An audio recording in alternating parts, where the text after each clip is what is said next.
Welcome,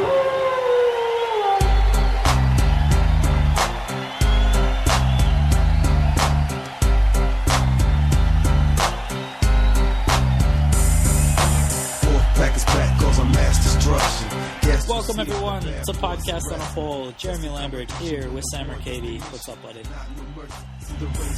Not much. Actually... Happy Thanksgiving and Lebanese Independence Day, everyone. Oh, that's right. It is quite a festive podcast. Over here, we're celebrating our Lebanese independence, which, as I was telling Jeremy off the air, we would have probably been much better off if we'd never gotten it. But, you know, I digress. And you guys are celebrating Thanksgiving, and Jeremy was telling me how much he was looking forward to the turkey and spending some family time. That's right. And to celebrate the celebrations, I'm going to be eating on air. Oh, yeah. I mean, I like that you're covering your ass by just full disclosure. But, yeah, Jeremy's chewing on some popcorn.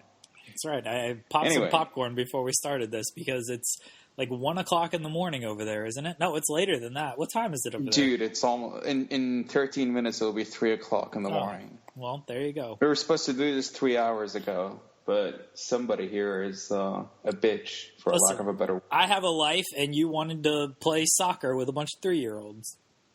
That's right. I did, and I played very well.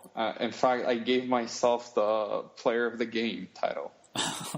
I legit awarded myself that. I'm pretty sure I was, but I'm making it official. I don't think that's how it works, but whatever. If no one was there to witness it, did it happen? You didn't credential me to cover it. I'm a huge soccer head now. A hooligan, as they call soccer, them. A hooligan? No, a hooligan is not somebody that covers soccer. A hooligan are the troublemaking fans. Right, that's me now. Oh, right. So you're stirring up shit at soccer games now. Is that what you're doing? Yeah. It's so weird seeing you tweet about soccer. It's funny because I'd be watching soccer at the same time, except I'm watching like the Spanish league or whatever, and you're tweeting about like some high school game in North Carolina. I am tweeting about women's soccer. Some women's college. Soccer. Yeah, it was college yesterday. It was the Sweet 16 college game. A 1-0 victory. Are the ladies any good? Yeah, the Duke team's pretty good. They held the other team to 2 shots on target, or 2 shots at goal, only 1 on target. Oh, okay. See, I'm proud that you know the distinction now. Yeah, when I have to keep my own stats at the high school game, I get confused because I don't know what counts as a shot and what doesn't. I've explained it to you already. What are you talking about? Yeah, I know. Like, I've gotten better, but that first game, I wasn't sure of some things. I didn't know if a pass attempt into the box was counted as a shot or not. Night. You asked me the dumbest question ever. Was it like a back pass to the keeper? Was that what you were asking me about? No. Like, I knew that didn't count as a shot. But, like, if a player tries to pass, like a lead pass, and the keeper comes out and, like, knocks it away. Right, yeah, that's not a shot. Yeah. It has to be a clear, like, a deliberate shot attempt. Right. Well, I didn't know that. Okay, but I mean, common sense should have. You know what? No. Because in hockey, like if it's a lead pass, but it goes on goal, like it counts as a shot on goal, even though everyone knows it was a pass. It just happened to go on goal, so it's technically a shot on goal. And were you covering hockey or soccer? Well, I didn't know if there was, again, a difference. Well, you should know. Hockey's a dumb sport. So how do you know periods? It's dumb? How long are the periods in hockey, Sammer? What are you talking? I'm Canadian. Of course I'd know. 20 minutes a period. Oh, okay. Good job. Okay, so the reference here is actually I'm the weirdest Canadian ever in the sense that not only do I not particularly care for hockey, I honestly barely understand. Can you name me 5 hockey players in present day NHL? No. I can't name you. I don't think I can name. Is Sidney Crosby still playing? Yes, he's actually a Stanley Cup champion. I'm aware he's a Stanley, or was a... Wait, you mean he won it last season? Yeah, they won last year. Oh, okay. Well, of course. I mean, he's the man. But... All right, so you got Sidney Crosby. Hold on, I need to check my email for a second. So the typing noises you're hearing is just me checking my email. Uh-huh. Oh, hold on. It's about work.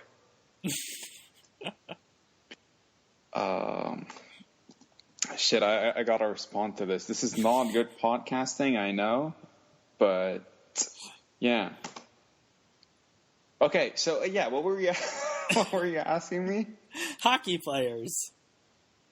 Uh-huh. Fuck it, this is the dumbest site ever. Okay, sorry. Yeah, never mind. Okay, Connor McDavid. Good job. I was so waiting for you to say Conor McGregor there. No, Conor McGregor is a mixed martial artist. That's a different sort of question. I can't be that dumb. All right, Connor McDavid. Who else is listed on this website? Nicholas Backstrom.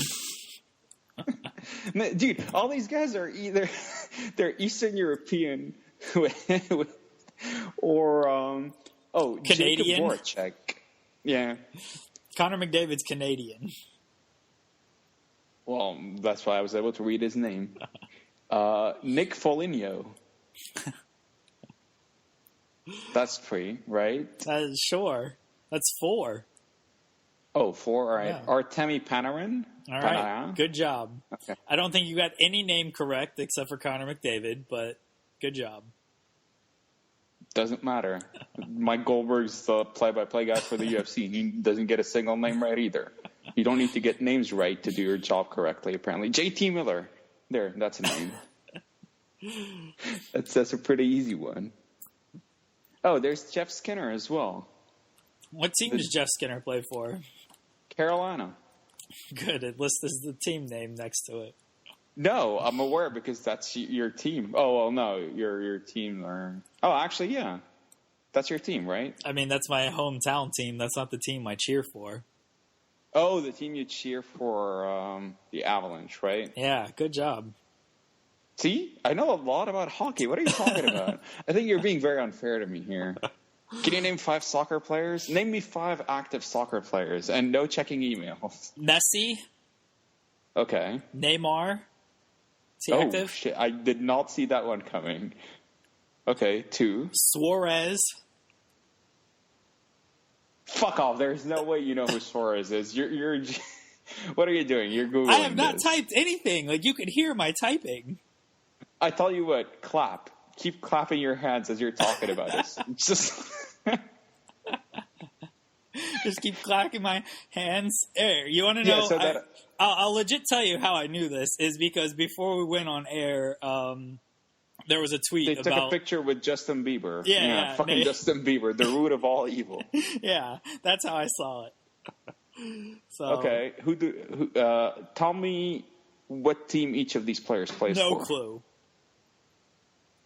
They all play for the same team, so I'm helping you there. Barcelona. There you go. Okay, so that's 3. I mean, it doesn't matter how you were aware, even if it's through Justin Bieber, that's still legit. Name me 2 more. Landon Donovan. No. Okay, no American players. That guy doesn't count. Fuck off. Clint Dempsey. No. I said no American players. Is Beckham still playing? Wayne Rooney. Ooh, all right, that's 4. Jakob Klinsmann. You mean Jurgen Klinsmann? Yeah, Jurgen Klinsmann. First of all, he's a coach, not a player, and he just got fired. Yeah, I know. That's why I said his name. Freddie Adu. Jakob. I said no American players and no players that play in the major league. So. Silva. I'm sure there's a guy named Silva on some team. There is a guy. Give me his first name. Oh, my boy, Mario Balotelli. Get the last name correct. Paulo Pogba. There. Well, you got the first name wrong, so that doesn't count. Whatever, Pogba. Paul Pogba. There you go. Okay, that's 5. Okay, one more attempt at Mario's name. Balotelli. No. Keep going until you get it right. No, I don't know it. Bataloni. The first one was much closer. How do you say it? Balotelli. Oh. Ronaldinho. Yeah, Do they still play? How the fuck did you... Well, Ronaldinho's... sort of retired. Actually, Ronaldinho's BJ Penn right now, except he was actually very good. He's not officially retired, but like maybe occasionally plays, so he doesn't count. But Ronaldo, yeah, how could you not name Cristiano Ronaldo? That's a blow up. But whatever. You did a better job than I did with the hockey players. I still did pretty good. Yeah, far better job than I did with the hockey players. I'm telling you. Okay, so yeah, Silva. Actually, Silva was a good guess. Can you tell me his first name? Well, I mean there are plenty, but like the most famous one. Jose. Close. Think MMA. That's the hint. Wanderlei.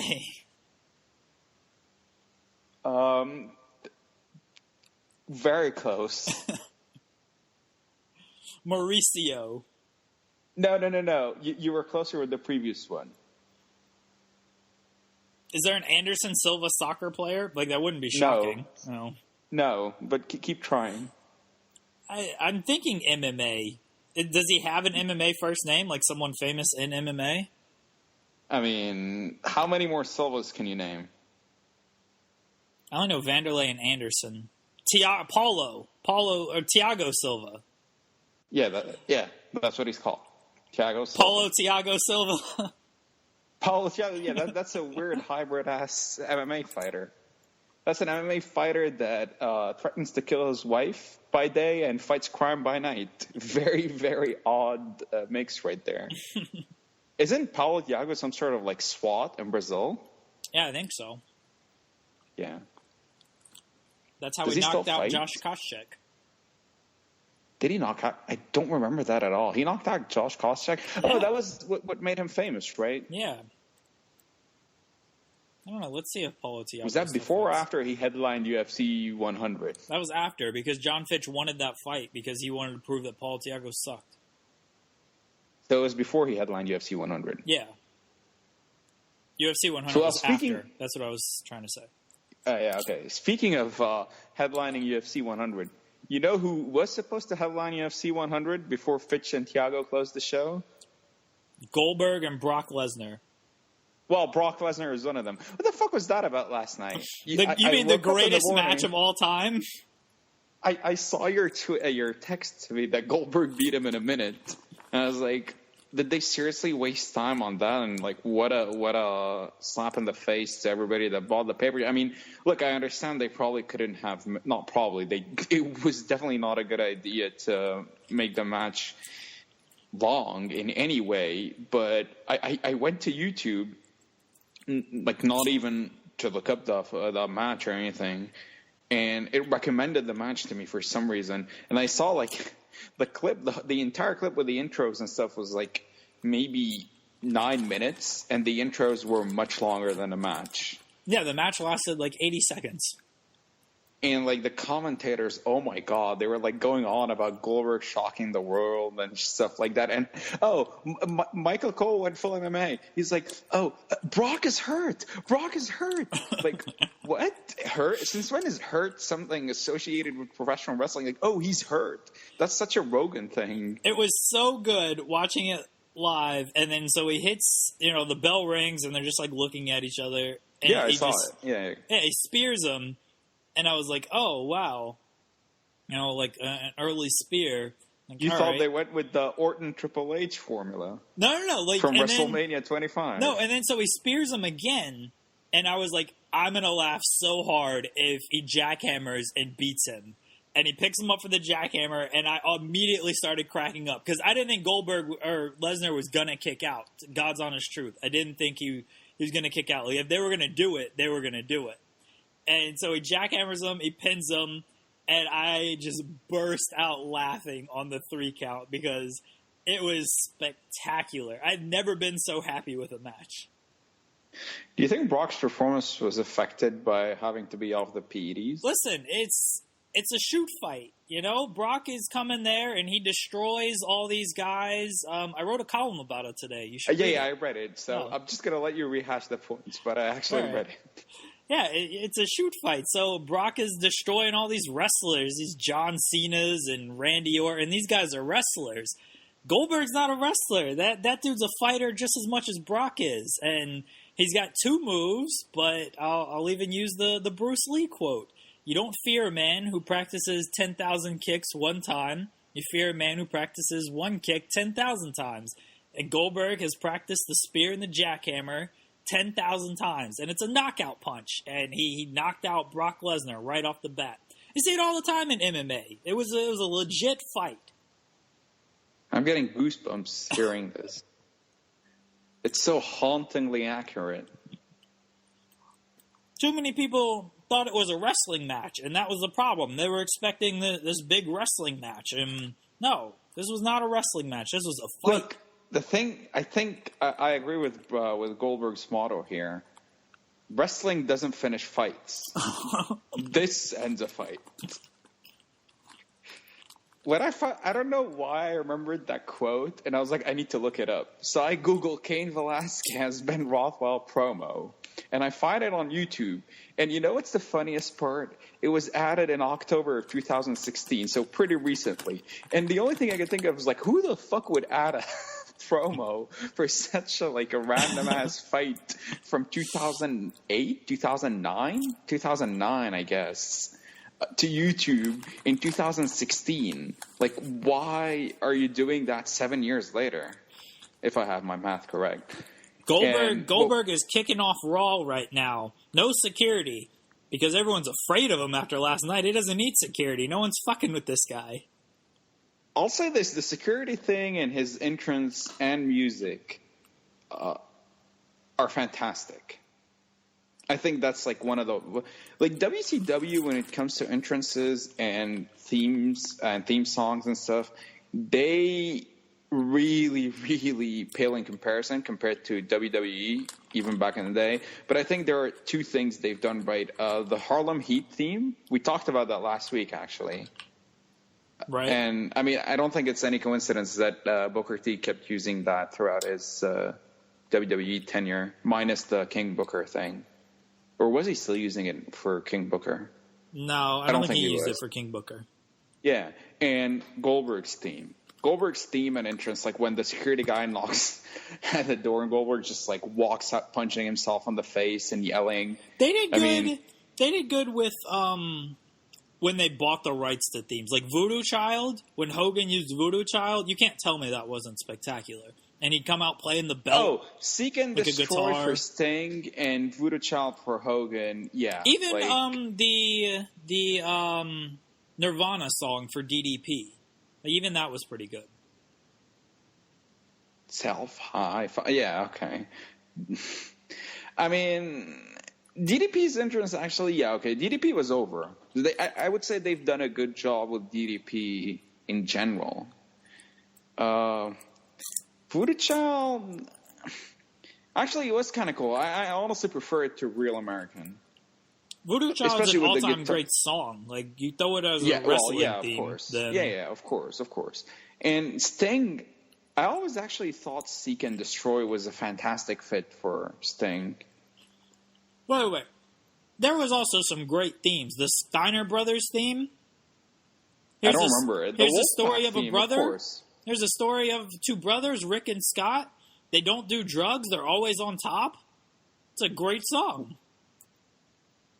Oh, those really the words? Yeah, those are the legit lyrics. The man they call Sting, he does this, he does that. Nah, fuck off. Those are the legit song lyrics. There's the porn theme for NWO Black and White. The Wolfpack theme was great. I mean, that's our intro. Wolfpack. I mean, we used that for the podcast. No, the Wolfpack theme is fantastic. I was for some reason I was checking some. You know, when you're on YouTube, just checking videos and it keeps recommending things, and you start with one thing and you end up with something else entirely. And there's a video about wild animals called Never Turn Your Back on a Big Cat. And the idea is some big cat trainer is showing the moment you turn her, even though he's really friendly with them and they're sort of quote unquote tamed, they at least playfully attack him. That they sneak up on him. The moment he turns his back, it's like a trigger. And that's the title of the video. It's Never Turn Your Back on a Big Cat. And one of the top-rated comments was, "You might wind up in a body bag." And I was like, all right, okay, that guy is awesome. So what were we talking about? Wrestling themes and Goldberg and Wrestling Lesnar. themes. What's your all-time favorite wrestling theme? Forget WCW, forget it. Just in general. Oh man, Nakamura's theme right now, honestly. Okay, tell me something I'm aware of. I'm not watching right now. You've got to listen to just Nakamura's theme, honestly. But I don't think I'll be able to appreciate it if I'm not really familiar with the wrestler and the whole gimmick. You know what I mean? I mean, maybe, but I think you still might, because it's just such a good theme. Like, it's catchy. It's fantastic. Okay, I will. All time. Oh, this is an easy one. Do you know what I'm going to say? If you go John Cena, I'm ending That's this right. podcast, right. The all-time GOAT, John Cena's theme. Dude, lay your ass down theme, for the 3-second tan. Didn't I do John Cena's lyrics on air once? Yeah, it was terrible. We were previewing WrestleMania, and I think Larry was on. And yeah, you started doing the lyrics, and I went nuts. You miss an opportunity to go like, oh, my favorite wrestling theme of all time, and just play the whole, and his name is John Cena from that dumbass YouTube prank. Nah, that would require me stopping and starting the podcast and stuff. But it would have been, but it would have been timely. I actually loved that prank for some reason. It's just so dumb. And the Stone Cold VT videos. You texted it to me, and I didn't even appreciate it as much as you did. I was like, all right. For some reason, the part where, in the end, he calls her, it's like, oh, do you support the Marines, whatever. And she goes like, oh, yeah, I'm sorry, because we've been getting prank calls. And he goes like, oh, you know who else supports the Marine? And that's, it is catchy. Cena's song. It's pretty catchy. I actually was walking, seriously, a couple of weeks back, there was a kid just walking on the street, on the sidewalk, and going, bam, bam, bam, bam. I was like, dude, I'm going to punch him right now. Those stupid horns, they're so catchy, though. You know what song is really catchy, and I used to despise it? It kept, when a song just keeps playing in your head? Every time I used to play SmackDown versus Raw back in the day, the Randy Orton, not Voices in My Head, the previous one. Hey, yeah. Hey. What are you doing? Randy Orton's song. Yeah, I know. Nothing You Can Say. Was it Nothing You Can Say? I think it was that. Hey. Oh, the name is just Hey? Hey. Wow, that's dumb. I think it was called Burnin' My Light or something. That was the legit name of the song. I can't stand Randy Orton, so fuck that guy. Edge's theme was also catchy. You Think You Know Me. But, what about classic themes? Not the original one with him and Christian, the one that had lyrics. Yeah. What about classic themes? Okay, my all-time, I'll say this, when I was a teenager and at the height of my wrestling fandom, I'm a bit ashamed, but it's still a badass entrance. Triple H's Motorhead. Oh, yeah. Any of them. Triple H has always had some good themes. Yeah, but I think the game theme, the fact that he used it for so long, does he still use it? Is it still his, the time to play the game thing? Is it still his theme song? No, he uses Bow Down to the King now, more or less. It's still a Motorhead song. Yeah, it's still good, but I think time to play the game. The whole entrance though, because with the water spitting and stuff, it's. I remember when he came back in Madison Square Garden, that was so fantastic, and that's really when Triple H just became unbearable. But that comeback, at least that day, with the theme and everything, that was so badass. That's probably one of my favorites. Another the Goldberg theme is great. The Wolfpack theme is great. You gotta love the Horseman theme. Yeah, I like the Horseman theme. I like the Benoit theme in WCW. That gets stuck in my head for some reason. Maybe because I don't even remember it. I'm not even gonna try to do it because there's no lyrics or anything. It's just a drum beat more or less. But I don't know. It was very catchy. I actually liked his original theme before they sort of redid it with the lyrics. Yeah. His original one suited him better. Yeah. I like that one better. Kurt Angle's theme, just because I can't listen to it without saying "you suck." You mean the American's theme? Who? The American. Oh, they use that? Yeah, you remember the American angle, right? Yeah. Yeah, when I'm watching this 97 Raw and stuff, like Bret Hart's feuding with the American, and Kurt Angle's theme hits, and I'm like, what the hell is going on? And you know who actually used Goldberg's theme before Goldberg in WCW was Pat Tanaka. Because it was the same thing. Like, Goldberg's theme hit, and I'm watching, like, 96 WCW, and I'm like, I know Goldberg didn't debut in 96, and out comes Pat Tanaka, and I'm like, what in the fuck? And so I asked, like, did they just dub this over because they couldn't get his original theme, and so they just went with a recognizable theme, even though it doesn't make sense to go with this? And people are like, no, that's the music they used. And same with the American. Like, I asked, was it dubbed over? Did they just go with Kurt Angle's theme? Because what's more American than Kurt Angle's theme? And no, that was the legit song he used. So, yeah. Not the original themes of Kurt Angle and Goldberg. The "you suck" chant, like, that's the thing. Like, the Goldberg's theme, you can't listen to it without just hearing in your head the Goldberg thing, where WCW would sort of...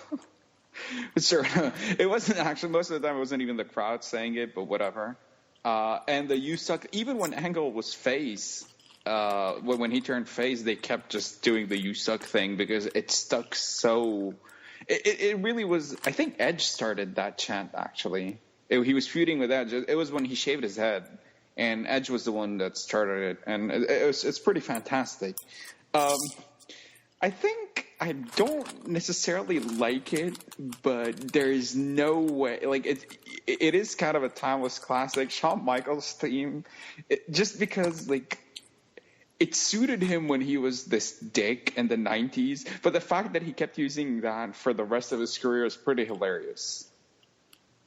Yeah, it is. Shawn Michaels' theme is really good. Like, I don't care what anyone says. DX's theme is fantastic. DX's theme is pretty fantastic. The whole entrance and the crowd going nuts. It's that's the thing. Like, you can't. It's hard to just isolate the theme. You got to look at the whole entrance. And yeah, the DX entrance was fantastic. There's, like, for instance, I don't necessarily think Austin's theme is fantastic or anything, but the glass break alone. The glass break alone makes it a great theme, honestly. Yeah, the glass break is honestly legit. I don't even think I'm exaggerating. Maybe I am, but it's like one of the greatest additions in pro wrestling. I really think it kicked up every Austin pop ever by like 20%. Like, you know what I mean? Like, if it just had been that song without the moment you hear the glass break, you just imagine the crowd just going into frenzy. The Rock's theme was always good. Just, again, the intro, the "If You Smell." Yeah, the intro. You heard like, that, whole, and it's like, oh, shit. Yeah, you want to just mark out the moment you hear that. It's actually, a lot of themes, it's always about that initial moment. Like, The Undertaker's theme is, I mean, I'm kind of sick of it at this point, but it's just hearing that gong thing, and that's, like, what triggers the whole reaction. So many themes are kind of like that. It's about the initial... You know what I mean? Like, whatever you feel the moment they play. You know what theme I used to love originally? Kane's theme. Especially when there were, like, these, the organ. I don't know if that's the instrument. I liked it remixed with the X-Pac theme. Remember when they were Kane Pac? Yeah, dude, no, that's gross. What is the matter with you? It was good remixed with that. You know, the Kane and then into the DX theme. Kane's original theme when they kept at first, like, those, like, the ominous organ at the beginning before the fireworks and that's sort of like the main riff. I used to love that. I never really cared for Jericho's theme, although the countdown is also like, it kind of makes it a classic. I'm trying to think of if. In WCW, those are the ones, right? Like, I don't think we're forgetting anything. For WCW, like, classic themes? Yeah, like Flair, I guess. I don't really like it or anything, but it suits Flair. Yeah, no, the Flair theme is fitting for him. Yeah, the Horseman theme you mentioned. The NWO B Team theme was garbage. I just want to state that.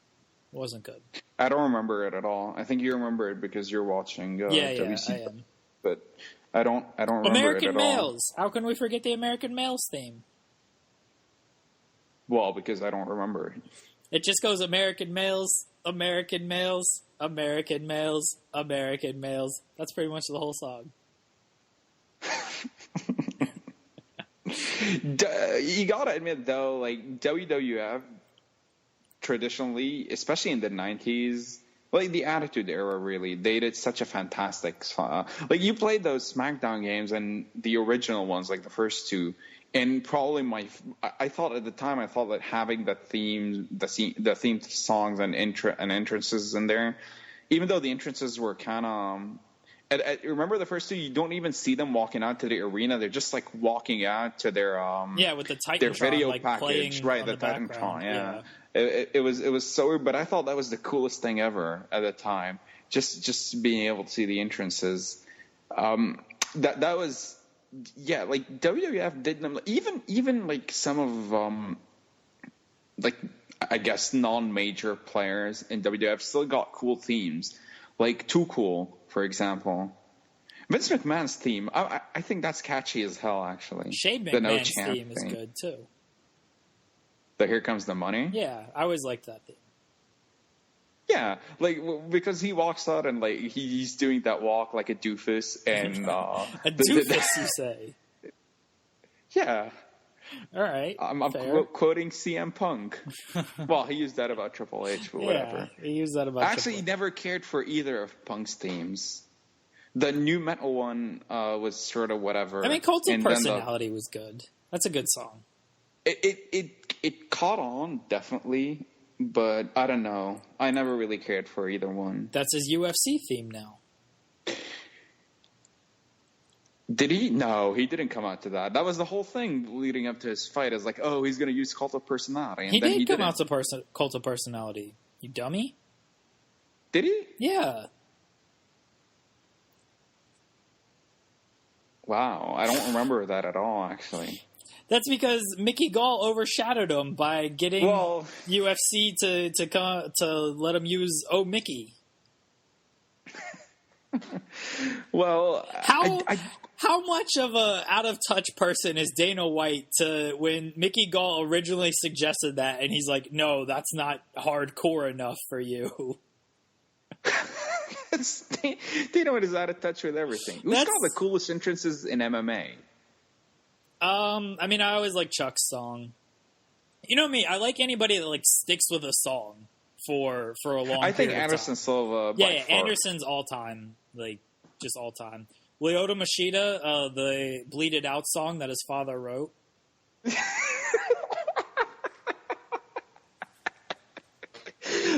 His father wrote a Linkin Park song. That was the most fantastic thing ever. Rogan was making such a big deal out of that. And then after like a few flute notes or whatever the instrument is again, you just hear Linkin Park. And it's like, well, I guess his father was a member of Linkin Park.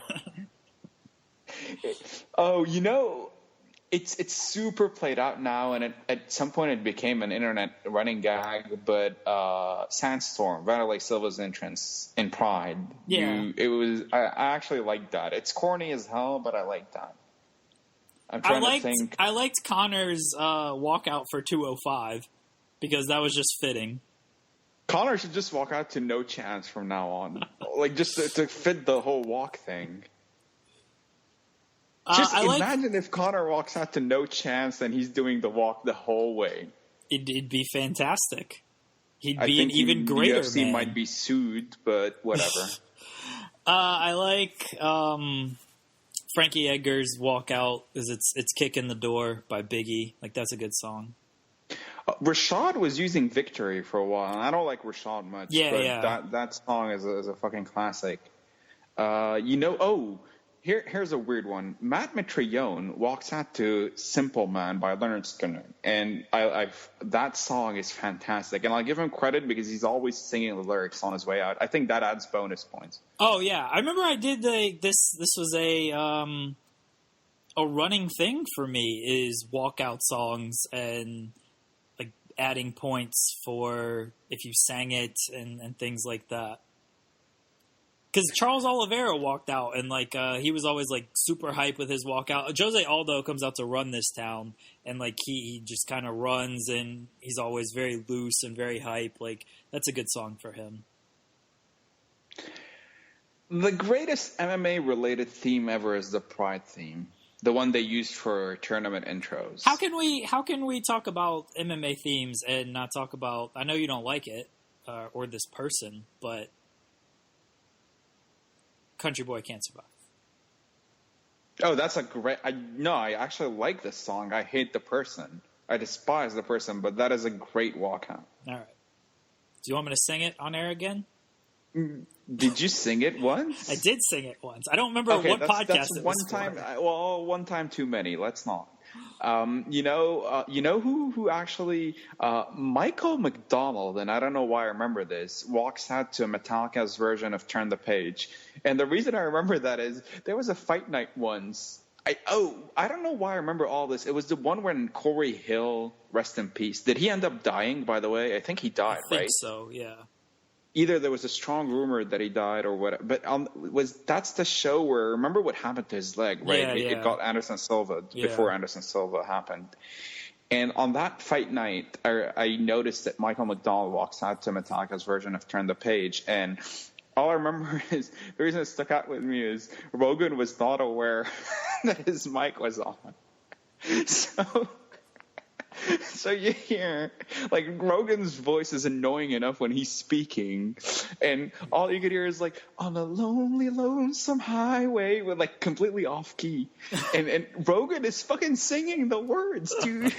It was... And I died. I was laughing so hard.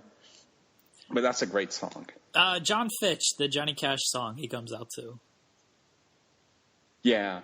Wait, who has this awful Johnny Cash? Ooh, Alan Belcher, right? Yeah.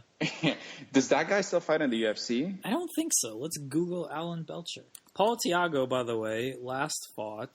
I had it up, and then I think I closed it. So off track. He last fought a couple weeks ago, November 4th, 2016. UFC? No. Oh, okay. Fight to night 1. He beat Czech Cone. Czech who? Czech Cone. Cone? Cone. Not the original Czech. Corey Hill actually died in May of 2015, so that's unfortunate. He was on a 5-fight losing streak. Sorry. Alan Belcher's last fight was to the current middleweight champion. That doesn't. I honestly had to think for a while. So, like, who the fuck is the current middleweight champion? And when I did, I was disgusted. On November 11th, 2015, he announced his retirement. So there you go. Oh, Alan Belcher is retired? Yeah. He's only 32. It is weird, but whatever. He's probably not getting paid much and whatever. More power to him.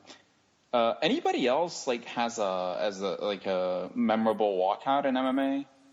Uriah Faber, I guess, but fuck that guy. Yeah, Faber's pretty memorable. I've soured over Faber for some reason. I think a lot of people have. I used to really like Faber as well, but you kind of find out he's not a great person. What song does Ronda Rousey walk out to? Does she have a... Yeah, Bad Reputation. Remember, she doesn't give a damn about her bad reputation. Well, you know what they say. It takes a lot of energy to be a rock star. Exactly. There you go. I knew. I had full faith in you. I like Misha Tate's walkout song, but we'll never hear it again, at least with her. What is it called?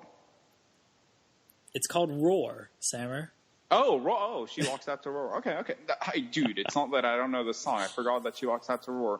Oh, you even sang that song once on air too, as well. I believe it. Yeah, that's why I remember that you like it, is because you started singing it. I don't even remember how it. It might have been Misha Tate. Were we talking about Misha? Yeah, maybe. That's the only reason I could think to bring Brian it up. Caraway should walk out to Roar now as a tribute to his now retired fighter girlfriend. I said now retired fighter. Yeah, no. He would win bonus points from me if he did that. I don't know what his walkout song is. Well, it would be the most winning he's ever done in his MMA career. So, sure. I think he got pissed that he got passed over for a title shot. Wait, what? First of all, honest to Brian God, Caraway's what on division like does some. he fight in? Brian Caraway's on some like winning streak right now. He's in the Dominick Cruz division. Bantamweight? Yeah, I don't know the actual like names of the division, but I know who the champion is. So let's say Brian Caraway and the now retired Misha Tate fight Dominick Cruz in a handicap match. Should they win? No, Misha Tate's not good, and Brian Caraway's not good. Like, if Cruz can punch her once, he knocks her out. Yeah. If he can hit her once. And I think Brian Caraway would be extremely pissed, and then he'll, like, get emotional and make a mistake. Actually, well, the moment it's one-on-one, he doesn't even need to make a mistake. Cruz would mess him up. But seriously, they still win. It's 2-on-1. Come on. I don't care. Dominick Cruz wins. That would be a more interesting fight than anything currently in the bantamweight division, though. That's very true. Can Dominick Cruz move up to featherweight and fight Aldo? I'd like to even see him against McGregor. Like, I think McGregor beats him, but... Oh, dude, that is harsh as fuck. McGregor against a smaller guy who's... I mean, Dominick Cruz has fantastic defensive wrestling and pretty underrated. Actually, he's just a great wrestler, period. Yeah, he's a good offensive... Like, he doesn't get hit often either, though. Like, his footwork is actually... I don't know if it's good, but it's good for what he wants to do. But it works. Yeah. But he's fighting Conor. Like, yeah, I think Conor beats him. That's pretty cruel. I don't know. No, I think Conor crushes him. I don't even think that's an interesting fight. Like, I still, honestly, of all the Conor suggested opponents, that would be more interesting than most of them. But yeah, I don't think that's a competitive fight at all. He's way too, like, you saw what Conor does to anybody that's smaller than him. It's not about, by the way, it's not that it's about size per se, in the sense that, like, he's imposing his, I'm not going to say will. He's imposing his size on them. You will absolutely never hear me say that term in a serious context ever. But Conor is way too long for these fighters. I don't think yet. Like, I would much prefer to see the Aldo fight. That would be like an interesting sort of chess match, kind of, as cliched as that sounds. Aldo against Cruz? I think Aldo beats him. Yeah, I think Aldo beats him as well, but that's a fantastic fight. Dude, Cruz beats...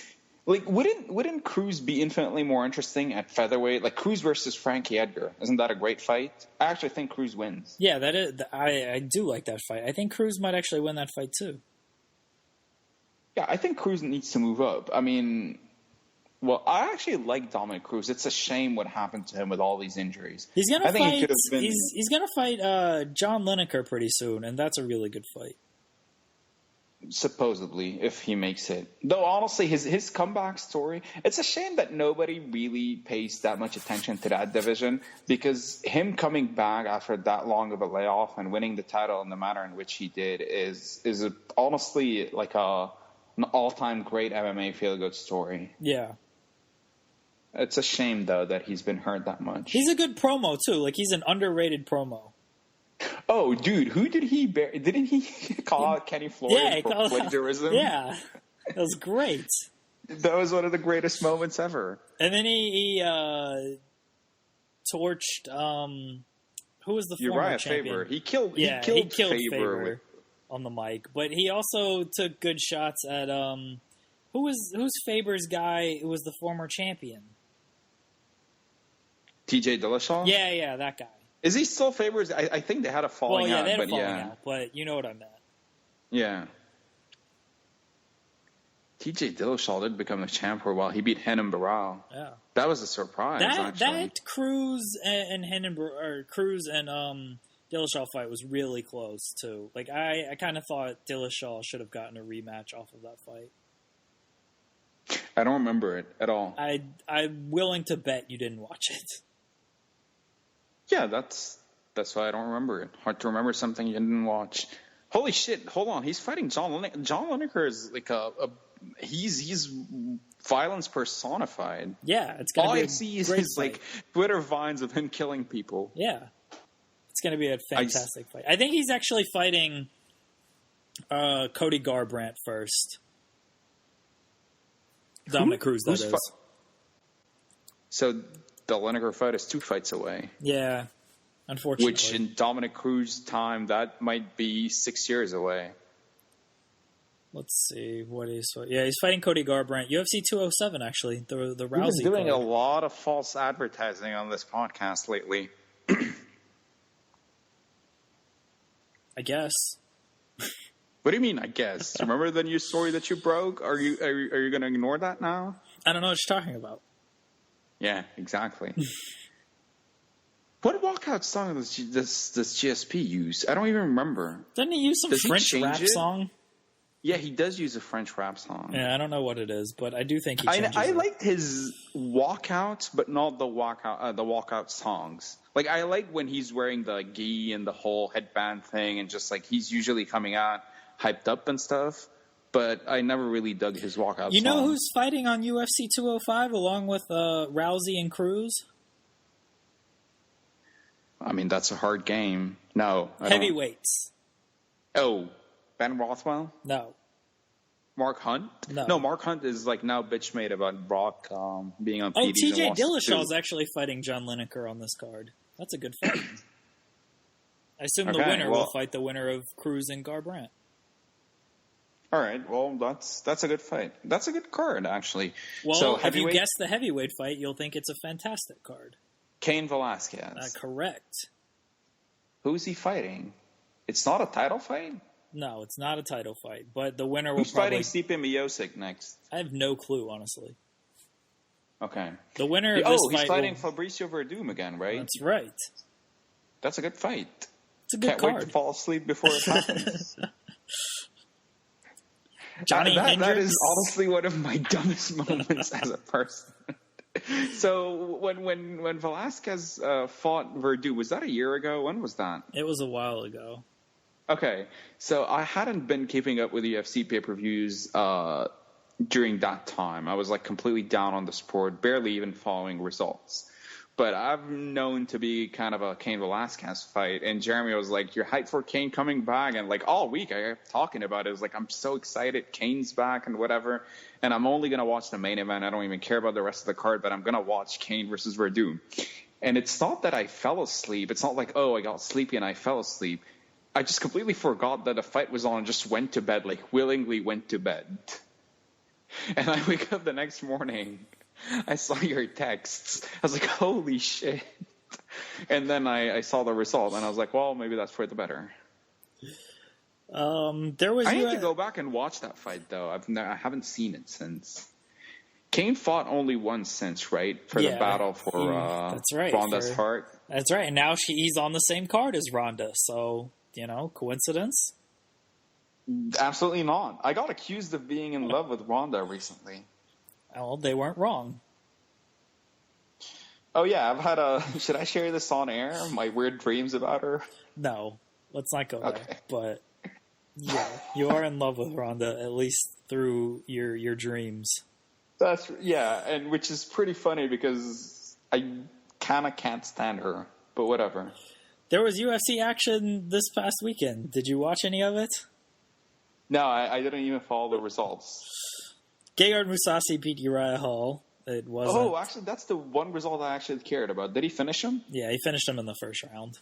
Good. Yeah, I mean that was the first fight was pretty much a definition of a fluke. Not hating on Hall or anything, but come on. As Chair juice on what sounds like a carrot. I was drinking a Dr. Pepper actually, but okay. Oh. And Ryan Bader. Pretty noisy. Ryan Bader beat I saw that he finished Nogueira in the third round. That's all. I saw Twitter. The whole fight, and I honestly didn't really watch it. I flipped to it during the rounds of Michael Chandler and Ben Henderson because I wanted to watch that fight, and it was a really good fight. When The whole fight, Bader took him down and just ground and pounded him, and then he got the Turk in the third round and finished him. Bader should get a title shot. He might have asked for a title shot after this fight. He did ask for a title shot, actually. Oh, and did again, he? I saw somebody else tweet. Yeah, I saw somebody else tweet that, again, losing to Tito Ortiz disqualifies you for life. And I think that's a very rational Is move. there really, light heavyweight kind of sucks? Is it out of the realm of possibility that Ryan Bader gets a title shot? No, absolutely not. So Cormier's fighting Anthony Johnson in 2 weeks. Okay. So who's quote unquote in the mix after that? Let's go to the UFC rankings. That's right. The only meaningful, legitimate source. All right. Light heavyweight champion Daniel Cormier, number 1 contender Anthony Johnson, number 2 is Alexander Gustafson. Yeah, I guess that makes sense. What is that guy up to, though? Didn't he suffer a really weird upset recently? No, he beat some scrub recently. He beat. But he did have a weird loss, right? No, I mean his losses are Jones, Anthony Johnson, and Daniel Cormier. I think at the time, the Anthony Johnson was kind of a weird loss. Might have been, I guess. Because at the time, people were probably talking, I remember what happened. When he lost to Anthony Johnson, people were talking about a rematch with John Jones. That was a necessity. And, and he lost that fight. Then he fought, off of a loss, what happened for him to fight Cormier off of a loss? Was it a late replacement thing? No, Cormier beat Anthony Johnson for the interim title or whatever, and then they really just had no other contenders for Cormier, and so they're like, well, let's do Alexander Gustafson because he's a name, he's kind of a champion, and yeah. We really need John Jones back. Yeah, Gustafson just beat Jan Blachowicz, and that wasn't a good fight at all. He didn't look impressive at all. I actually he's good, Gustafson, that is, but I think people maybe overestimate him in light of the John Jones fight. First of all, the idea that he might have won that fight is ludicrous. He did not win that fight in any way. But, he was long, as UFC made sure to tell us. And he put up a good fight, but forget about all of that. That division, Cormier, I'm remembering the Cormier fight.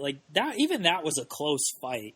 Cormier and Gustafson, that was a really good fight. Was it a split decision? Yeah, it was split. I'm assuming Gustafson is just waiting for Cormier and Johnson to fight, and then he'll fight the winner because, why risk it? It's just dumb to even do that in MMA. Okay, so here's... Oh, sorry to cut you off because... just continue. I'll tell you in a bit because I was reading Ryan Bader's record. Oh, actually, Gustafson was supposed to fight Nogueira this past weekend, and Bader got put in there. He has a back injury. Gustafson does, so maybe he's not going to wait it out. He does seem to be a bit injury prone. Yeah, he's only 29, and I feel like he's had a lot of injuries. So Ryan Bader got KO'd by Machida in 2012. I don't remember that at all. I remember that. Remember he hit him with the two punches. That they fought. He hit him with the one punch and then hit him with another punch going down. That was on the Shogun and Vera card. Ooh, now you mentioned that fight. I remember I lost my shit at that knockout because I loved how Machida was able to connect as Bader was on his way down. Yeah. And we probably talked a lot about Brazilians having killer instincts and make a bunch of jokes. Then made more jokes about Shogun being afraid of Brandon Vera striking and took him down. So, after that, so he since losing to Teixeira, he went on a decent winning streak until losing to Anthony Johnson. So he beat Anthony Peroche, whatever, Rafael Feijão, Alvin St. Preux, Phil Davis, what a fight that must have been, Rashad. Then he got KO'd by Anthony Johnson. Then he beat, who he beat next? I don't.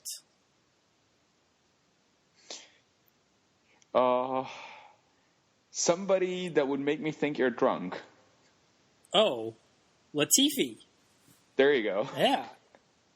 He KO'd him, and then he KO'd Nogueira. Well, there you go. He's the 4th ranked light heavyweight, by the way. Only Glover Teixeira is number 3. And Glover Teixeira just got knocked out by Anthony Johnson. How the fuck was Anthony Johnson ever a welterweight? It's very baffling. It really is. Very, very baffling how that guy was a welterweight because he's a big dude. He looks like he could be a heavyweight, honestly. Like, that guy went from fighting Josh Koscheck, Dan Hardy, Charlie Brenneman to Vitor Belfort. Like, that was literally the fight right after that. And that didn't end well for him. I actually remember that fight. Yeah, he missed weight for that fight, too. He did. Oh, that was a middleweight fight. Yeah, that was a middleweight, and he missed weight. And he missed weight for that fight. Yeah, that's true, actually. Then he had a bunch of fights outside the UFC. A lot of them, actually. He fought Andrei Arlovski outside of the UFC. Arlovski. Yeah. Dude, that guy did... What a weird collection of fighters. I remember watching that fight and just completely stunned that Johnson didn't knock him out. That is true, actually. Phil Davis, Rogerio Nogueira, Alexander Gustafson, Jim Manua, Brian Bader, Glover Teixeira. Like, he's done really well at light heavyweight for the most part. But if he loses to Cormier again, then he's kind of screwed. Yeah, I remember that fight. He rocked Cormier in the first round, and then Cormier survived and came back and choked him out in the third. I suspect kind of the same thing will happen in this fight. Like, that's the thing about Anthony Johnson. If he doesn't knock you out in that first 2 minutes, he always wilts. Like, can you name me an Anthony Johnson fight where he just like didn't wilt after the second round when a guy was pressuring him? If a guy was pressuring, probably not. All I know is I remember him knocking out Kevin the Fire Burns in the third round with a head kick. But I doubt Kevin the Fire Burns was putting on too much pressure. Like the Koscheck fight was... The Koscheck fight was what I vividly remember of where... Oh, yeah. He was beating Koscheck, and the moment Koscheck was able to take him down, he just gave up. Yeah, and Koscheck got a pretty easy rear naked choke. He didn't even put any resistance.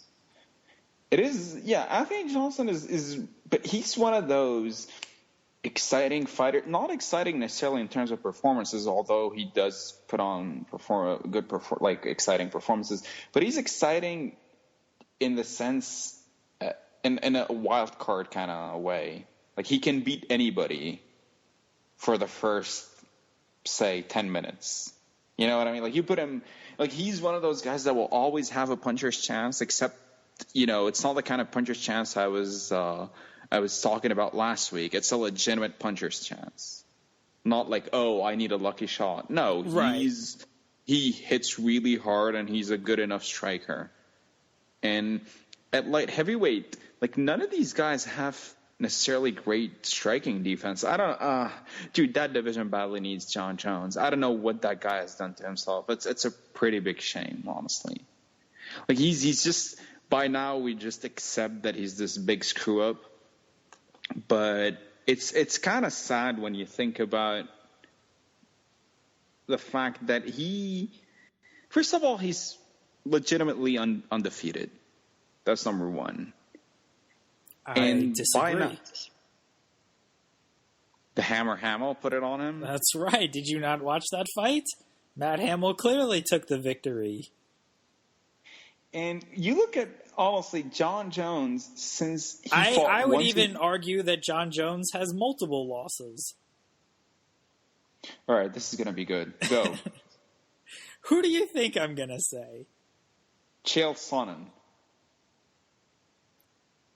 That could be correct, actually. Fight should have been stopped. Jones' toe was dislocated, which was basically ripped off. Not even dislocated. Not even that fight. The fight before it, where he refused to fight Chael Sonnen. That's a loss. He refused to fight Dan Henderson. Oh, and Chael Sonnen. So that's 2 losses. Yeah. Dan Henderson got injured. No. Right. It's just Chael Sonnen. Okay. But what fight were you going for? The Rashad Evans fight. Oh, Jesus fucking Christ. No, dude, no. We are not having that conversation again. I remember how baffled I was as you went on about this. And I think you were kind of like making it up as you went. And it wasn't even a prepared troll or anything. My favorite is when Jones went for like some dumbass flying triangle or something. You were like, and Rashad ended the round on top. Yeah. If you score it in reverse, well, if you score in reverse, he doesn't win it. But he got the takedown. It was like that one right hand that Joe Rogan freaked out over. Yeah. I don't want to listen to that again. The head kick and then the takedown. I'm completely shocked that you didn't stop and you repeated the whole thing. So John Jones fought once in 2014, once in 2015, and once in 2016. That is a shame. We're talking at least 2 at worst, probably actually at least 3 fights, if we're being honest. 3 more legacy cementing fights. John Jones hasn't finished a light heavyweight since 2011. Who gives a fuck? I'm just saying. I wrote a whole column about that. Well, I wrote a whole column about John Jones that was like 8,000 words long, or as some guys would call it, an intro. So, sorry, that was honestly unintentional. I swear that was unintentional. So, shit, choked on my own saliva. So, I wrote an 8,000 word column on John Jones. And about how the UFC, and I was kind of like chastising the UFC for not putting more weight behind marketing him, and then he proved me wrong. He proved me right. Sorry, a few weeks later by failing a drug test. So like his second drug test, I guess. So that was he showed me. But regardless, my point being is John Jones by now could have. One of these fights would probably have been against Anthony Johnson, and then Daniel Cormier again, and let's say, I don't know, like Alexander Gustafson again or something. And he would have probably moved up to heavyweight by now. And John Jones destroyed Stipe Miocic. Like, I'm sorry. Is there a heavyweight who beats John Jones? Remember our heavyweight gauntlet? Yeah, I do remember that, actually. Like, how many heavyweights would he beat before... And I think we got to, like, Verdum, and that was... Okay, like, Verdum beat him. Yeah, that sounds about right. Let's look at the heavyweight rankings. But, look, okay, heavyweights that can beat John Jones. I actually always used to think maybe Cain Velasquez gives him trouble, but I don't see it now, actually. I actually think like he just keeps Cain at bay. That fight wouldn't happen in a million years. Is there a more least trustworthy fight than Cain Velasquez versus John Jones? Yeah, either Cain gets injured or John Jones does something dumb. So, as Connor says, you got to show me activity to get these fights. Can't be trusting these guys who you know are going to pull out. Who else? Verdum actually might have a shot, although, like, because Verdum is, like, as good as John Jones is in the clinch, Verdum maybe can hold his own there, but you still think John Jones would keep him at bay and kick him a lot, and, yeah. No. Is there a heavyweight that beats John Jones? I don't see it, honestly. Like, if Overeem catches him early, like, that's the only way. Yeah, that's actually the most interesting fight. Although, if John Jones takes down Overeem...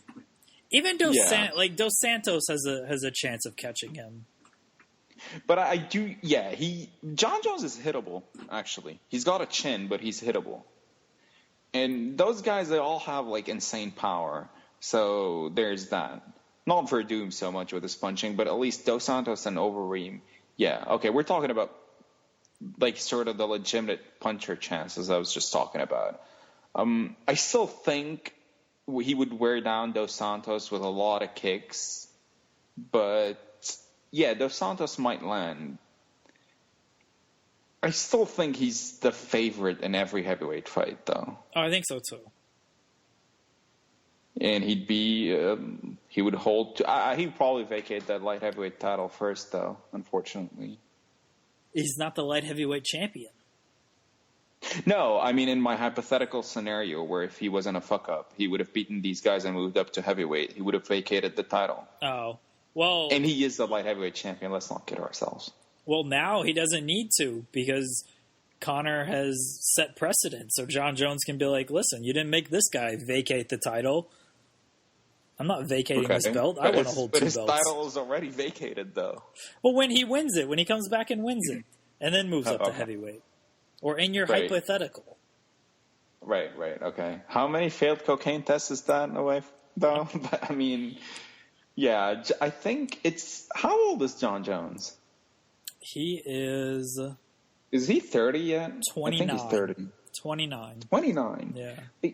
Like, that guy really missed out on some of his prime years because he did become the best in the world, at least in his division, very, very early. I think he was like 24 or whatever when he first won the title. Yeah. So, you look at that guy's record, and it's like he's impressive. I don't give a fuck that he hasn't finished. And look, dude, we were talking about it last week. When these guys start facing better competition, they start taking... I actually gave a lot of examples last week about fighters who do that, and I didn't give the most obvious one, which was John Jones. Like, John Jones is not the suave man throwing suplexes and spinning elbows anymore because you realize... But that's actually how he won the Gustafson fight. But that's actually... I'm with you. But when did he do that? When he realized that he needed to make something happen. Right. Right? When he realized this is a close fight. And that's the thing. For 99% of other fights, he doesn't need to do that because he can just kick a lot and keep fighters just basically at his own reach, and nobody can do anything about it. And when he decides, he clinches up and takes them down. So... that's the thing with Jones, that like he realized he doesn't need to take any of those risks, but it's something he has up his sleeve when he needs to. So I don't think there's in fact, not only do I think there's nothing wrong with it, I think it's a smart strategy. Like, why do you need to? There's only one fighter that, as the stakes kept getting higher, just kept taking insane risks. Faber? Nah, fuck that guy. I mean, that was always his style, but he never really reached like super high stakes. It's funny because nobody actually talks about him as somebody who took risks. But let me tell you something: when you put your hands down against, trained assassins, as Joe Rogan likes to say, somebody like when you're putting your hands down against Vitor Belfort and daring him to punch you, you're taking insane risks. Anderson Silva, like that's how he lost his title, actually. Oh yeah. Like Anderson Silva, nobody takes the kind of risks that guy does. Because I don't think there's a greater risk in MMA than just putting your hands down and taunting fighters. Well, Conor put his hands behind his back. Yeah, it wasn't nearly the same, though. Let's not kid each other. Conor put his hands behind the back and stood like at a distance where Eddie Alvarez needed to teleport to reach him. The Diaz brothers put their hands down all the time. I know you're trolling, but don't ever compare Anderson to any of those jabronis. Conor's not a jabroni. Come on now. I was talking about the Diaz brothers. I was talking about Diaz. And they're not jabronis either, but compared to Anderson, everybody's a jabroni. That's pretty fair. There'll never be a fighter nearly as cool as that guy. Conor's testing it. No. In the cage. Yeah. That's fair. In the cage. Just doing the sort of stuff he does. Not even like I mean, we just spent 2 hours verbally blowing Conor last week, so I'm not going to even reattempt to do that again, but nothing but admiration for what Conor's doing. We're talking just strictly inside the cage. There's nothing quite like Anderson Silva. Like, just really, it was really like watching some sort of magician just do his thing, and it was so fantastic. And I think that's sort of like, that is his claim for being the greatest ever, whether fair or not. Because if you look at the quality of competition, yeah, it was very good, but compared to, say, the guys that Jones fought, or the guys that St. Pierre fought, I wouldn't say it's nearly as strong. It's not necessarily his fault. The middleweight division isn't necessarily great, but the way in which Anderson did everything really, really sets him apart. There's nothing quite like it. Like, no guy ever gave us the sort of moments that guy did. It's really, because remember, like, the post-fight reactions on Twitter when we would do podcasts after some sort of amazing Anderson performance. The front kick against Vitor Belfort was still one of the most just shocking things I've ever seen, honestly. I really, it was one of those things where I rewatched that fight the second day, seriously, like 6 times. And to me, and I wouldn't say that wasn't the most impressive part of the fight, because it definitely was the most impressive part of the fight. But when he put his hands down and slipped those Vitor punches, I was like, dude, what the hell are you doing? It's Vitor Belfort, right? Like, that alone is terrifying. And the weigh-in before that, that's one of my all-time favorites. I think that whole fight and the lead-up is something, it's up there as far as the peak of my MMA fandom. The point I'm trying to make is Anderson Silva's fucking awesome. I agree. And he called you the man once. That's right. In Columbus. So if Anderson Silva thinks you're the man, you have some pretty interesting fighter stories, including taking a piss next to Scott Coker. Being called the man by Anderson Silva. Being given a shout-out by Brittany Palmer. Is there anything else I'm missing? I think that's all my good fighter stories. Yeah, we both got invited to a vacation with Brittany Palmer and Vanderlei Silva on Twitter, true. But that was very weird and random. You were told to get a hobby by Ronda Rousey. That trumps everything else, honestly. Ronda Rousey telling me to get a hobby on Twitter. I was so happy when I refound that tweet and I retweeted. Like, dude, I was legitimately thrilled that I found it. Ronda Rousey telling me to get a hobby is as I said, it's the highlight of my Twitter career. But I'd never had this sort of fighter interaction in real life. Although I'm not going to tell my interaction with Mike Goldberg for the 20th time. I think anybody that's ever listened to our podcast knows it by heart now. And that is the highlight of my MMA real person interactions. I once told Ricardo Almeida where the weigh-ins are taking place. Well, that's pretty good. And I said, good luck to Frankie tomorrow. And he said, thanks, man. I think he got this. And Ricardo Almeida was not wrong. John Jones once told one of my friends to fuck off. Oh, really? Yeah. In person? Yeah, in person. It was at I think it was at UFC 101, the Silva Griffin card, and John Jones was doing one of those, fighter signings. He wasn't like big yet. I mean, he just. Yeah, I'm trying to think, like, what had he done? He had just beaten Bonner and somebody at UFC 100. Yeah. But, he Who wasn't. Who did he beat at UFC 100? Here, I got his Wikipedia page up. Jake O'Brien. Right, yeah, he submitted him, I think. Okay, so yeah. So he wasn't, like, huge star yet, so he was just doing one of those, like, table signings before the weigh-ins. You know why he wasn't a huge star? Is because NFL commentators hadn't yet name-dropped him during podcasts. But yeah, go ahead.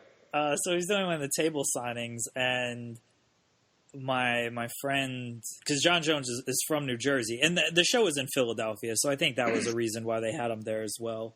Or he's from New York, whatever John Jones is. He's from New York. Yeah. And my friend was like, oh, yeah, I think so-and-so wrestled against you in high school. He's from New Jersey. And he said he beat you, and John Jones just laughed, and he was like, haha, fuck off. Oh, okay, so it wasn't a mean fuck off. No, it wasn't mean or anything. It was a joking thing, but still. I have John Jones' autograph, believe it or not.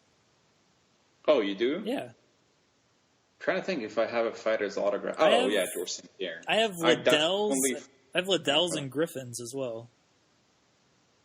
Yeah, I have St. Pierre's autograph. It was the only time when I was sort of an annoying fan because after that infamous Q&A, everybody wanted an autograph. I just wanted my Goldberg's autograph, but GSP thought I wanted his, so he just signed. So I was like, okay, fine. And I was the last person to get it, and he was just going to leave. I was like, hold on, just can I get a picture? He was like, yeah, sure. That's a picture I sent you. That was the first time you saw what I looked like, remember?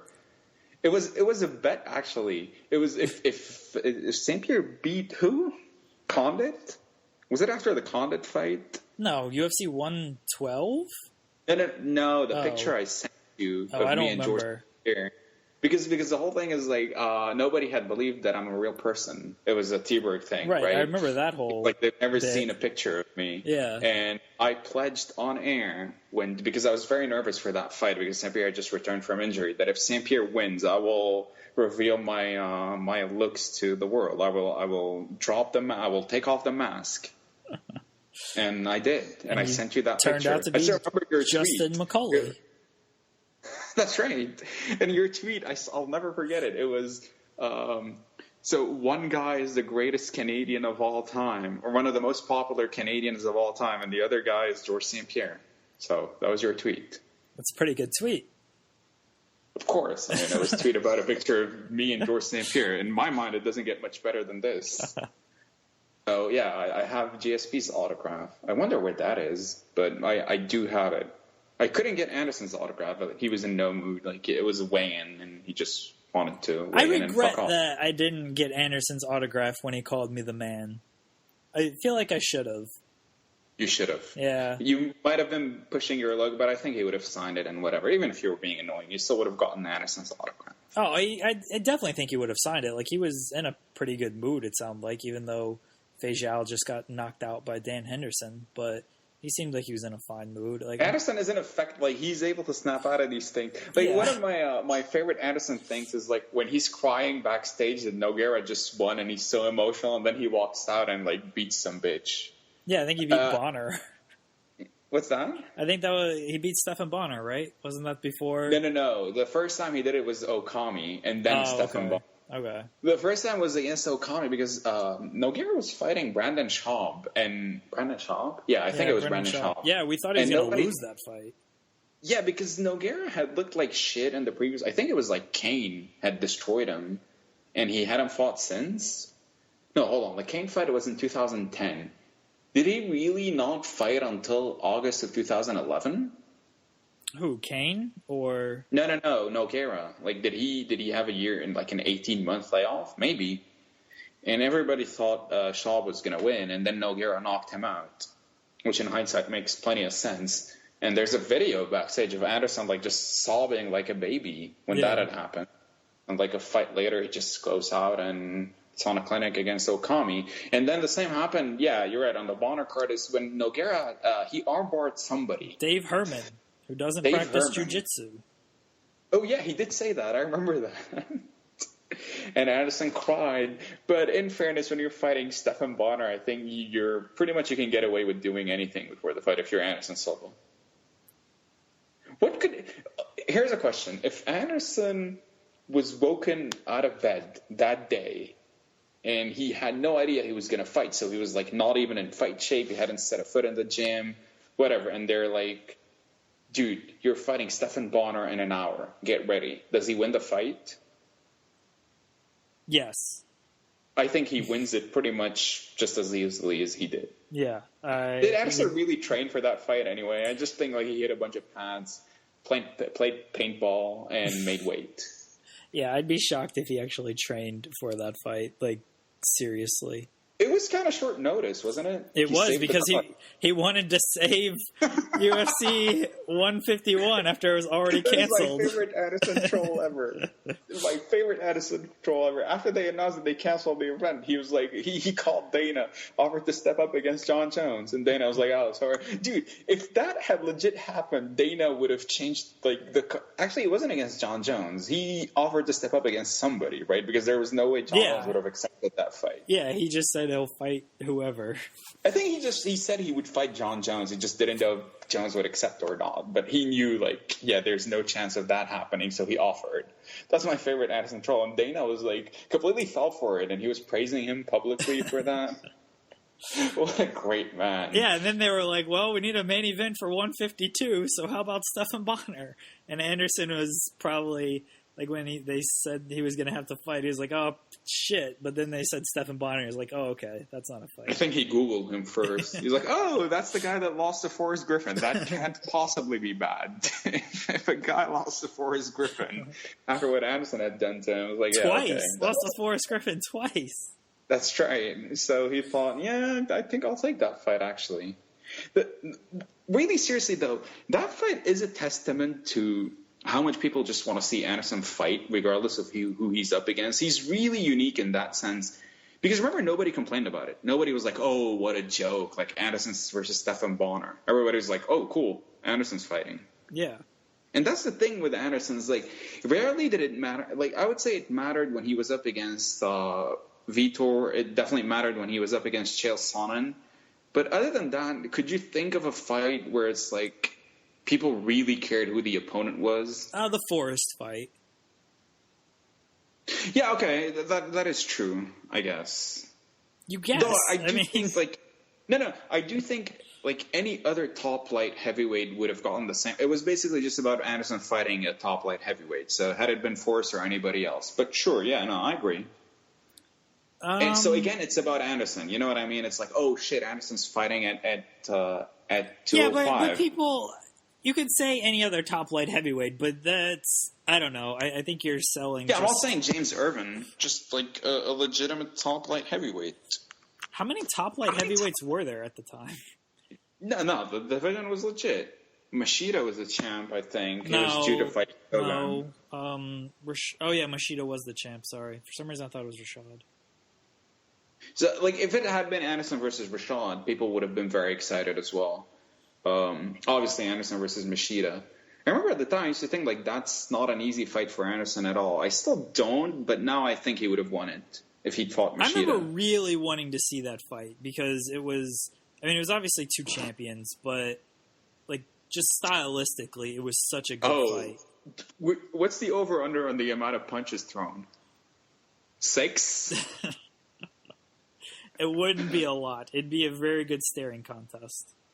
And I would love every second of it. If that fight had happened, it would have been fantastic. Then after Shogun beat Machida, people were like, oh, Anderson and Shogun. I think that would have ended pretty badly for Shogun. Yeah. I think that would have been a terrible fight for Shogun. The Dan Henderson fight, I feel like people cared about that fight, but mainly because it was, like, Pride title against UFC. Yeah, title. no, that they did. But that was before Anderson. Like, I'm not saying people didn't care when it was Rich Franklin, and like after the Dan Anderson fight, people established it was the first time ever that people had anybody other than Fedor as a top pound for pound fighter. So I would say every fight after that, that's sort of the era I'm looking at. Once it was established that, okay, this Anderson Silva guy is ridiculously good. Because remember, his first fight after that was against James Irvin at light heavyweight. And again, people didn't care about the mismatch. It's like, okay, cool, Anderson Silva's fighting for free. I think it was definitely not. It was free. Yeah, they put that on to against combat, the Affliction show. Right, yeah.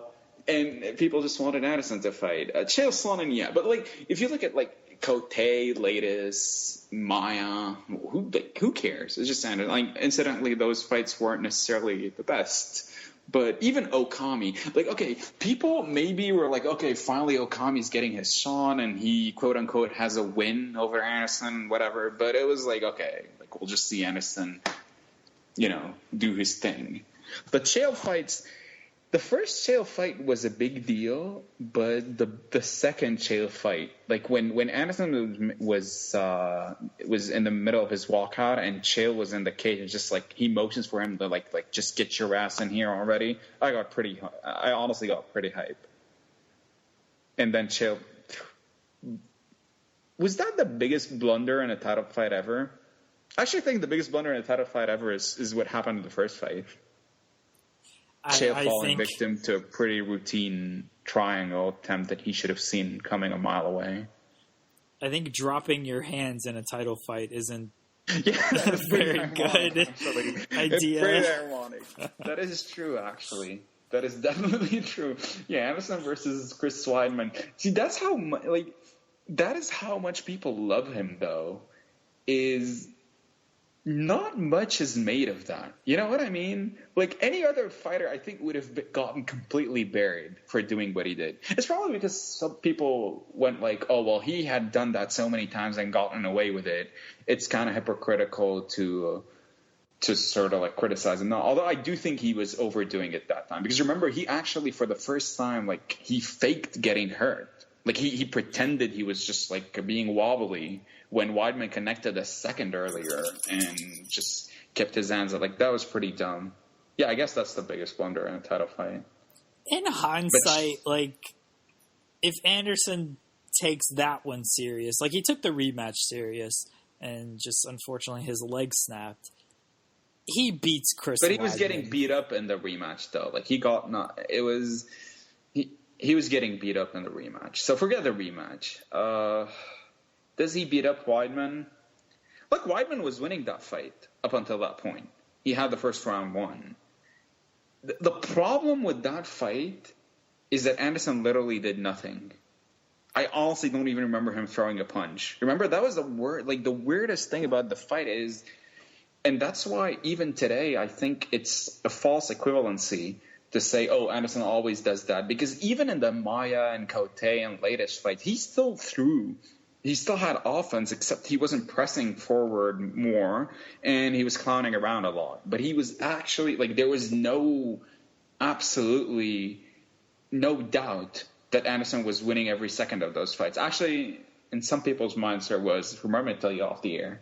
But, oh shit, I really need to find that now.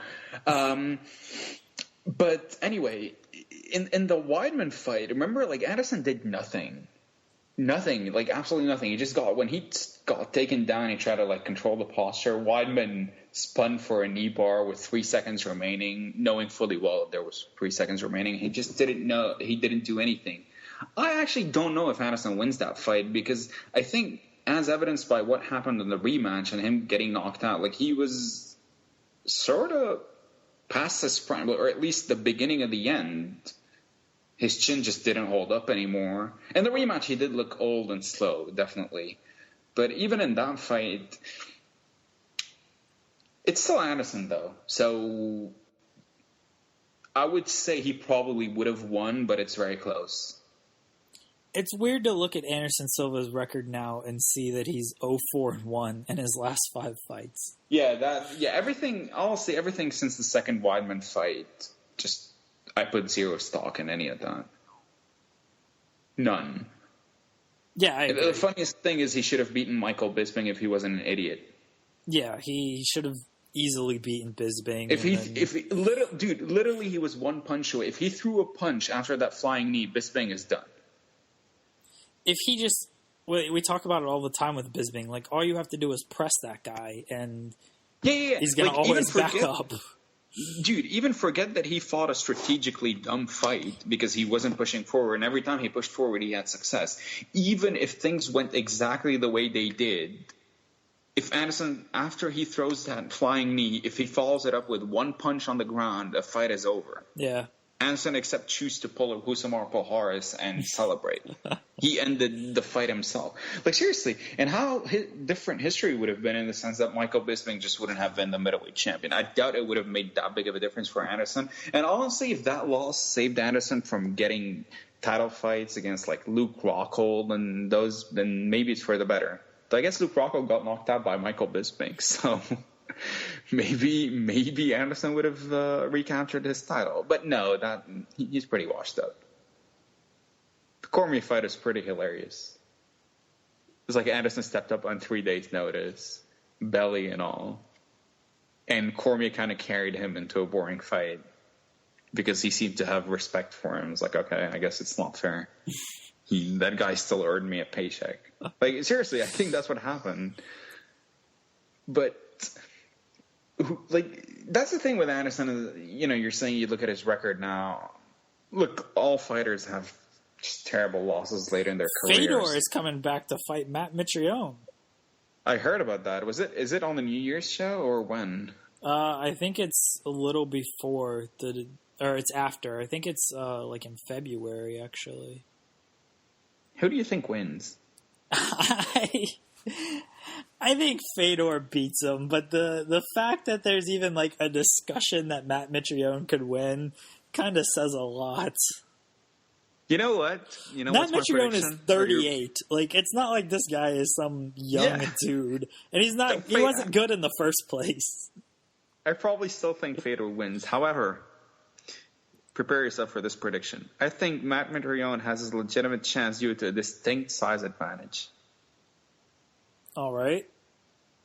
I remember this. Think about this for 2 extra seconds and you'll get it. There you go. So, I think Fedor wins this, though. Yeah, I think Fedor beats him, but yeah, Matt Mitrione, that's the fight. It's February 18th, by the way. Matt Mitrione, what a weird... Is that the same fight? Wait a second. Are they doing Fedor and Mitrione the same night as Tito and Chael? Oh my god, I don't know if I can handle that. But you know what we're watching, right? It's Tito and Chael. I don't think there's any question about that. No, it's on the same card. Wait, that's happening in Bellator? Yeah, it's happening in Bellator. You're fucking kidding. Dude, I thought it was happening in some, like, random-ass Japanese show. That's why I said it's a New Year's show. Bellator, Try FC. The legit Try FC. Seriously, Bellator? We can no longer even call anything Try FC. There's just Bellator now. It's not the same night, disappointingly. Tito and Chael is January 21st. That's... January 21st can't come soon enough. And when are Fedor and Mitrione fighting? That's February 18th, so a month later. That's still 2 fantastic fights in the month for Bellator. When it's all said and done, Mitrione would have fought the 2 greatest heavyweights of all time. Fedor and Ben Rothwell? Did he fight Ben Rothwell? He did fight Ben Rothwell. So make that the 3 greatest heavyweights of all time. Travis Brown? Nope. James McSweeney? Keep scrolling down and you'll find it. Kimbo? There you go. Marcus Jones. Marcus the Darkness Jones. I don't know how I remember that. Wasn't he Big Baby? Marcus Jones? Remember when there were hopes for that guy? Yeah, even though he was like 50. He was 50 and he could barely move. I just remember his name was the Darkness. Marcus the Darkness. What a season that was. That was the last, good season of The Ultimate Fighter. Nah, the last good season was probably like St. Pierre and Koscheck. People did pay attention to that. Who won that season? Oh, St. Pierre. Oh, you mean Fighter? I'll tell you who won the season. This guy with a long hair, blonde grappler. Yeah, that's Jonathan. Fantastic. Is that his first name? Jonathan Brookings. Brookings. That's who. Yeah, that's who won it. Did he win that season? I'm looking. Yeah, he did. He beat Michael Johnson. Yeah. All right, sure. I don't think people cared about that season. Oh, dude, people cared about that season because it led up to St. Pierre Koscheck too. No one cared about Lesnar and Dos Santos. Yeah, I think that's when it really died. Yeah, that's when people realized that the institution known as the Ultimate Fighter has kind of run its course. Yeah. It's, it really, really was, it was evident because the whole thing was like, oh, the UFC's going all in, Brock Lesnar on the Ultimate Fighter. Like, how on earth did they even manage to convince him? Like, that guy, all he wants is to just go hunt in Minnesota and get on top of his wife, apparently. So, like, how were they able to pull that off? And it was supposed to be a big deal, and nobody cared. I didn't even watch a single second of that season. He took chicken shit and turned it into chicken salad. Oh yeah, he made chicken salad out of chicken shit. You know who actually references that quote a lot? The OKC Thunder play-by-play announcer. He goes like, so in other words, they're trying to make chicken salad out of chicken you know what. It's like, shut the fuck up, dude. I call him Mike Goldberg now, by the way. Like, he's officially Mike Goldberg. You thought Goldberg and Rogan were fighting last night.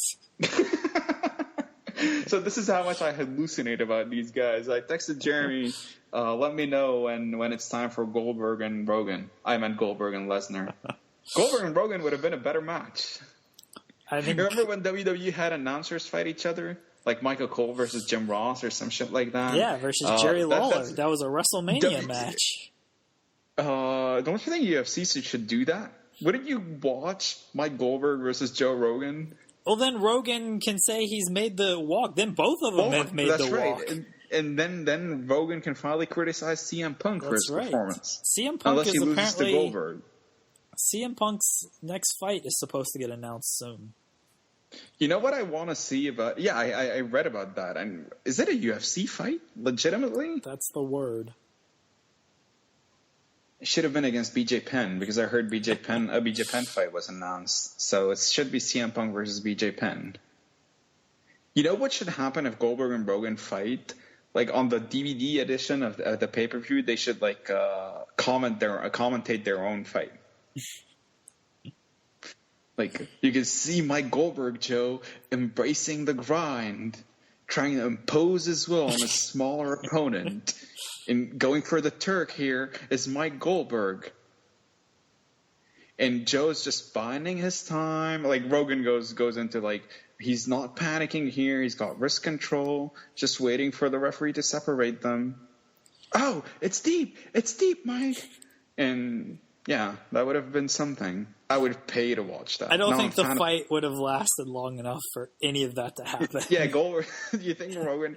What Rogan, should Goldberg's strategy be? Rogan does a bunch of leg kicks. He pulls guard, gets him in crackhead position, and taps him out. Crackhead position. He's got an omoplata. And like, my favorite question was actually asked recently on a UFC broadcast. Admittedly, I wasn't watching, but somebody tweeted it. Mike Goldberg asked Rogan, "Is the omoplata difficult to finish, Joe?" No. A guy that's been commentating MMA for 20 years now, where there's never been an omoplata finish in the UFC. Actually, there's been one. I don't remember which one. All I remember is like there's been an omoplata finish in the UFC. Asking Rogan, is it a difficult submission to finish?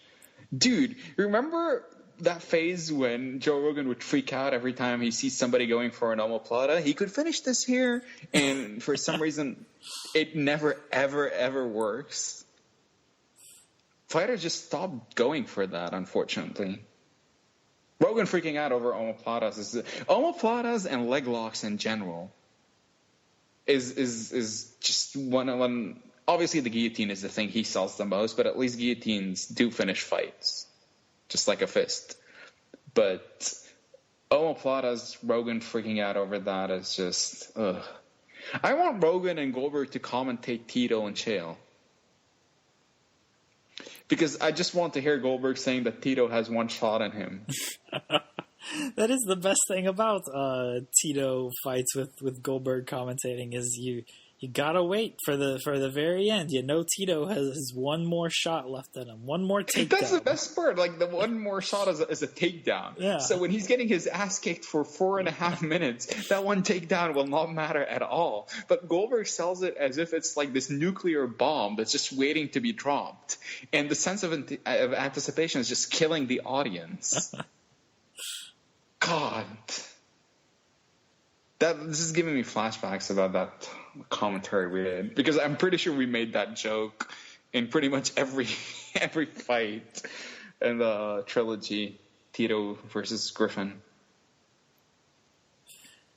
All right, let's wrap this up. We've been talking for like an hour and a half, and we had no original. Yeah, we had no original of what we were going to talk to. We said we were just going to start talking, and that's what we did. And this is. Did you just say we had no original of what we were going to talk to?